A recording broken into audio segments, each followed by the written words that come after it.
C'est le Et voilà, bordel. encore 2 heures Non, mais j'ai pas perdues. le temps. Mais c'est toujours Je vais pareil. finir tard aujourd'hui. Encore un appel? Bienvenue dans Lignes et Construction, témoignages et leçons. Je m'appelle Paul Rieux, consultant spécialisé dans l'accompagnement en ligne des PME de la construction. Dans ce podcast, coproduit par la Fédération française du bâtiment d'Occitanie et par Bâtisse Compétences Occitanie, je vous propose de découvrir les transformations vécues par les entreprises du secteur qui ont commencé leur parcours 2024-2025.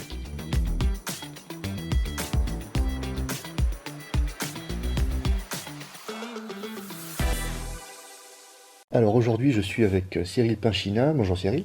Bonjour Paul. Alors Cyril, tu es le co-gérant de l'entreprise Villa Gaia. Est-ce que tu peux nous dire rapidement ce que c'est Villa Gaia ? Alors bien sûr, donc Villa Gaia est une entreprise basée dans le Gard. On travaille sur les départements du Gard et de l'Hérault. Nous sommes construction de maisons individuelles. Nous existons depuis 2015. Nous réalisons entre une quinzaine de maisons, une vingtaine par an. Hérault et Gard, comme je le disais tout à l'heure. On est 6 dans l'entreprise, donc c'est une entreprise vraiment taille humaine. 2 co-gérants et 4 salariés. Après l'organisation, mon associé s'occupe de tous les travaux, je m'occupe de la partie commerciale et administrative. Pour cela, je suis épaulé d'une assistante, Virginie, et d'un commercial et d'un maîtreur. Et Jean-Luc, mon associé qui s'occupe des travaux, est assisté d'une assistante qui s'appelle également Virginie. Et c'était une composante compliquée de cet accompagnement, de pas les confondre. Blague à part, qu'est-ce qui t'a poussé, Cyril, parce que c'est de toi qu'est venue cette impulsion, qu'est-ce qui t'a poussé à te lancer dans une démarche ligne ? Alors, pour être franc, c'est ma femme qui est à l'affût de plein de choses au niveau des formations. Elle a travaillé à la Fédération française du bâtiment. M'a parlé de cette formation en me disant que ça pouvait être intéressant pour nous. Et j'ai sauté sur l'occasion, sachant que j'avoue que c'est vrai que cette formation est prise en charge à 90% par la Fédération régionale. Oui, c'est vrai que ça aide à se décider. Et oui. Est-ce que tu avais une idée derrière la tête avec quelque chose sur lequel tu pouvais recevoir de l'aide en particulier ou pas forcément ? Alors, au début, quand ma femme m'en a parlé, pas forcément. Mais c'est en échangeant avec toi sur une conversation téléphonique où c'est un sujet qui m'a intéressé. Après un peu plus de 6 mois de travail avec toi, je me rends compte que finalement le lean est quelque chose qui m'anime et que j'aime et que je fais au quotidien. Alors après, je fais pas tout, bien évidemment, puisqu'on va le voir et que je suis pas vraiment... c'est les questions que nous avons abordées, nécessité d'être abordées et d'être travaillées. Mais en tout cas, la démarche lean, la démarche d'être performant à chaque stade, c'est quelque chose qui me plaît. Oui, c'est vrai qu'il y a plein d'exemples dans ton organisation personnelle qui montrent que tu es déjà quelqu'un d'assez structuré, et puis on a essayé de faire percoler ça au reste de Villa Gaia. Est-ce que tu te souviens comment ça a démarré concrètement ? Donc il y a eu la journée de formation collective en novembre 2024. Et après, est-ce que tu peux un petit peu raconter comment ça a démarré par les premières séances de Diag ?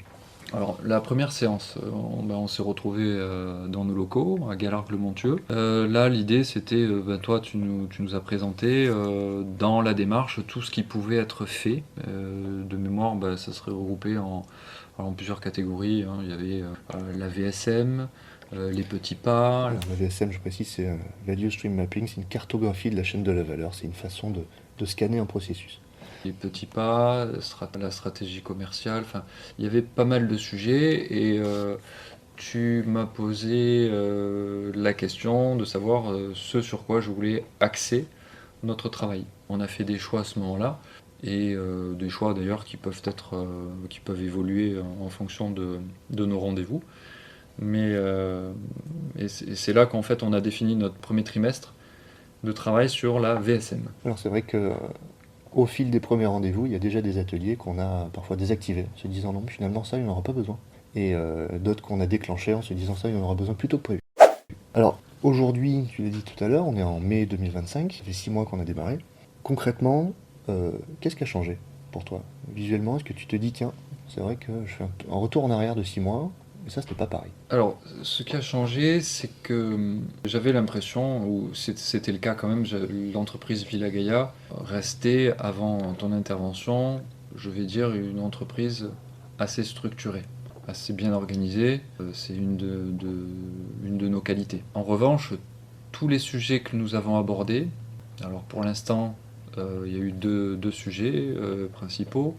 C'est la VSM et la stratégie commerciale. Et ben je peux me rendre compte aujourd'hui que je manquais d'organisation ou de recul sur ces sujets-là, et que ça permet de prendre du recul, d'avoir ces moments-là finalement que je prends avec toi. Ça permet de prendre du recul, ça permet de se poser et de se poser les bonnes questions et des nouvelles questions. On sort d'un dernier entretien là aujourd'hui où on a parlé énormément de stratégie commerciale. Les choses commencent à être claires, en fait, c'est ça. Et ça me permet à moi, si la, pour parler que de la stratégie commerciale, si elle est claire, on a une ligne directrice, on sait où on va, on peut emmener les équipes ou nos salariés, même si c'est une petite équipe. C'est bien pour tout le monde, quoi. Voilà. Ne serait-ce que pour parler de ça. Pour revenir aussi sur la VSM, ça nous a permis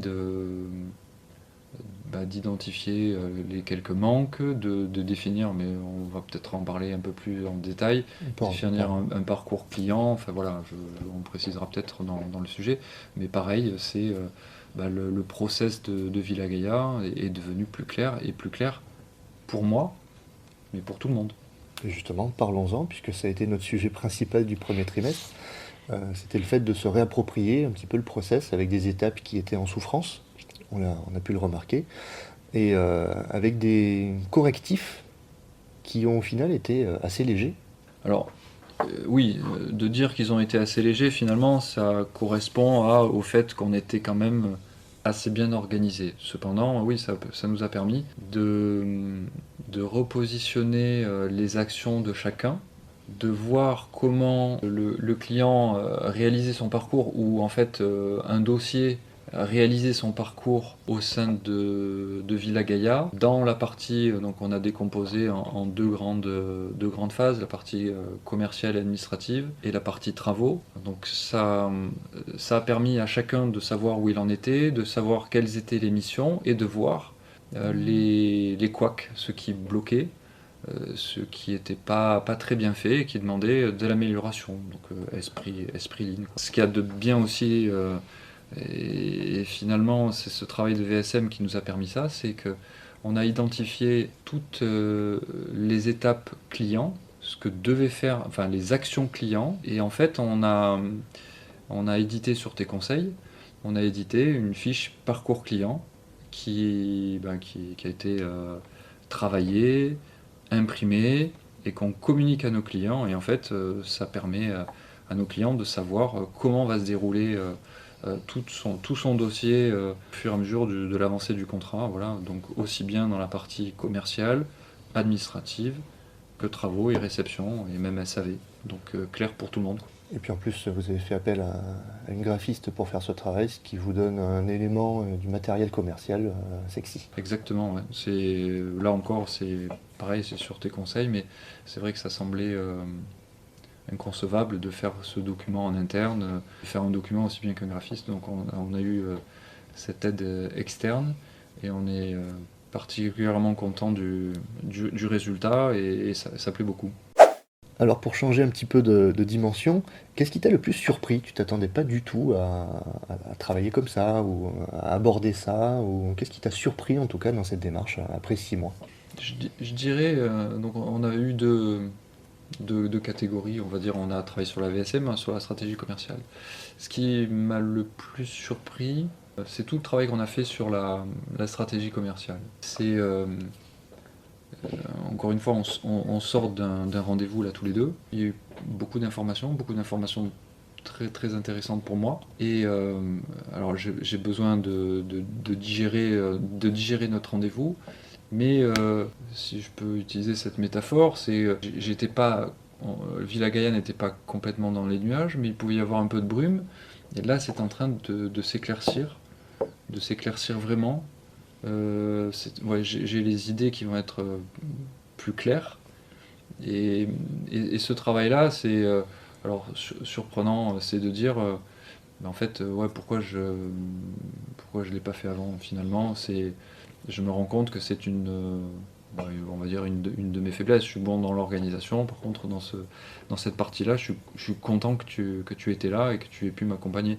Et pour en avoir parlé tout à l'heure ensemble, je serais aussi content que tu puisses un peu m'assister dans la mise en place et le contrôle pour m'assurer que on fait les choses correctement, quoi.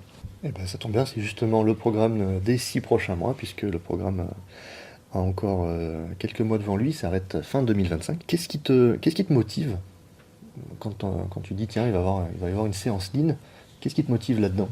Bah, c'est d'être confronté à des choses auxquelles je n'ai pas pensé. C'est de devenir plus performant, puisqu'en plus c'est un peu ma philosophie, donc ça me plaît. Ça me plaît d'améliorer les choses, de nous améliorer, d'améliorer Villa Gaia. Ça me plaît d'essayer d'être le plus parfait possible. Ouais, finalement, c'est sans faire de la psychologie, mais c'est ce qui m'anime un peu. Donc j'aime bien essayer d'être là pour les clients, d'essayer de proposer pas forcément le meilleur produit, mais le meilleur environnement pour les clients qui se sentent bien, tout ça. Et cette démarche va dans ce sens-là. Donc non, c'est quelque chose qui me plaît beaucoup et je pense que je serais un peu triste que ça s'arrête. C'est gentil, à bon entendeur. Ben, justement, dans cette veine-là, avec du recul, quand on se dit, tiens, Cyril, au final, il est plutôt bien câblé, il est plutôt bien organisé déjà, il y avait des manques par-ci par-là chez Villa Gaia. Au final, qu'est-ce qui a été précieux dans le fait de ne pas y aller tout seul? Est-ce que tu aurais pu y aller tout seul dans ce qu'on a fait, sans accompagnement? Non, moi je serais incapable de le faire. Incapable, alors, ou alors ça me demanderait beaucoup d'énergie, beaucoup de temps, et finalement, je vais parler un peu pour tous les entrepreneurs que nous sommes, c'est le temps qui nous manque. Enfin, je peux reprendre l'exemple de mon métier, j'aurais pu, ou pour reprendre tout à l'heure, puisqu'on a parlé du parcours client, ouais, ben, on aurait pu le faire nous. Ça nous aurait peut-être pris du temps, peut-être plus de temps et plus d'argent que le travail qu'a fait Morgane. On peut tout faire. Je peux moi-même, quand on fait des villages, je peux aller faire le placo. Ça me prendra du temps. Peut-être que ça sera peut-être bien fait, ou peut-être un peu moins bien fait que le plaquiste, j'imagine. Mais est-ce que je vais pouvoir tout faire? Non. Donc non, cet accompagnement, pour ça, il est essentiel. Et c'est ton métier, et tu vas poser des bonnes questions. Toi, en identifiant le process de l'entreprise, comment sont les gérants, comment l'organisation, comment sont les salariés, tout ça, tu vas pouvoir y apporter ton expertise. Donc non, je pense que l'intervention comme tu fais aujourd'hui, pour moi, est essentielle et je ne te dire que je n'aurais pas été capable de le faire, peut-être pas, mais dans les temps que l'on fait, non, impossible. D'accord, ouais, donc c'est bien clair, c'est un gain de temps Ah oui. monumental. Gain de temps seulement pour toi, tu penses? Qu'est-ce qu'ils en disent tes salariés? Alors les salariés, ils ont été impliqués dans la VSM, forcément. Donc je pense que cet exercice était bien de le faire avec eux. Ça leur permet aussi d'avoir les idées claires, de voir que de ce travail-là sort quelque chose. On va d'ailleurs, c'est l'objectif aussi des 6 derniers mois, mais de bien vérifier que les manques ou les couacs qu'on a bien identifiés peuvent être, vont se résorber. Donc ça c'est important. Donc forcément, je pense que, alors je suis pas dans leur tête tout le temps, mais il y a eu une réunion où il y a eu plusieurs réunions sur la VSM. On a sorti un parcours client. Il y a des couacs qui vont être ou qui ont été améliorés, qu'on va contrôler ou qui seront améliorés. Donc il y a une évolution des choses. Je pense que ça va être que c'est positif pour les salariés. Et le parcours client est quelque chose qui a été très très bien accueilli. Très bien, alors on a quasiment terminé. Cyril, à qui est-ce que tu recommanderais cette démarche? Il y a peut-être des gens qui se disent que non, une démarche Lean, c'est pas pour moi. Je vais reprendre ce que j'ai un peu dit tout à l'heure, mais c'est un peu comme quand on va chez un psychologue. Pour moi, tout le monde en aurait besoin. Je vois pas pourquoi. Non, tout le monde en a besoin. Je pense que ton intervention, ton expertise, alors je parle de toi parce que aujourd'hui je ne connais que toi dans ce domaine-là, mais ça ne peut pas être néfaste à une entreprise, c'est impossible. Comme aller voir un psychologue, ça ne peut pas être néfaste. C'est pour ça que je prends cet exemple, pour moi il est assez parlant. Il ne peut ne pas y avoir d'évolution, je vois pas comment, mais bon, c'est possible, mais ça peut pas faire de mal. Très bien. La prescription ne peut pas avoir d'effet secondaire. Très bien. Cyril, le mot de la fin? Et le mot de la fin, soyez lean. Non, faites la démarche. Elle est, je la trouve puissante. Ouais, ça serait le mot. C'est pour moi, ça passe par obligatoirement cette démarche doit donner un bon développement d'entreprise parce que les idées sont plus claires, parce qu'on s'améliore, parce qu'on est plus efficient. Donc faites du lean. Très bien. Et merci Baptiste FFB finalement parce que c'est grâce à Baptiste que cette formation ou ces interventions sont financées. Très bien. Eh bien, merci Cyril, et puis on continue comme ça pendant les 6 prochains mois encore. Alors, histoire d'apporter une couche de crépi supplémentaire utile, ce qu'a mis en évidence la VSM chez Villa Gaia, on l'a dit, c'est pas juste une question d'organisation ou d'organisation du parcours client. C'était un besoin aussi de cap stratégique clair. Et c'est là que je vous propose un petit complément et je vais vous parler de matrice en X. Qu'est-ce que c'est ce machin? Alors ça a un nom un peu technique, mais en réalité la matrice en X, c'est un exercice qui permet de faire du lien entre des choses floues, par exemple une vision à long terme, et des actions concrètes à court terme. Il peut arriver, et c'est même fréquent, qu'entre les deux, on comprend absolument plus pourquoi est-ce qu'on fait les choses. Donc cet exercice, il permet de mettre du lien et petit à petit de saucissonner une vision. Donc on retrouve en haut, en bas, à gauche, à droite des blocs d'idées avec des objectifs, des indicateurs, des moyens, des projets. Peu importe le sens de rotation, et franchement chacun s'empare de cet exercice comme il veut, ce qui compte c'est de rendre lisible quelque chose qui est coincé dans le cerveau d'un ou plusieurs dirigeants pour petit à petit venir le digérer en choses qui sont de plus en plus explicites. Donc ça oblige à se poser les bonnes questions. Où est-ce qu'on veut aller? Qu'est-ce qu'on veut faire? Et petit à petit, qu'est-ce qu'on veut faire peut-être là, maintenant, pour se rapprocher de notre cap. Chez Villa Gaia, cet exercice il a permis d'aligner des idées. Par exemple, comment est-ce qu'on se diversifie? Comment est-ce qu'on fait pour proposer de nouveaux produits, alors qu'on maîtrise très bien un produit historique? Tout ça sans jargon, sans usine à gaz, juste avec un tableau, des post-it, un peu de recul, ce qui permet de retrouver du bon sens. Merci d'avoir écouté Lean et Construction, témoignages et leçons. Chaque entreprise a son propre parcours unique, alors n'oubliez pas de suivre les prochains épisodes pour découvrir d'autres histoires et apprentissages. À bientôt.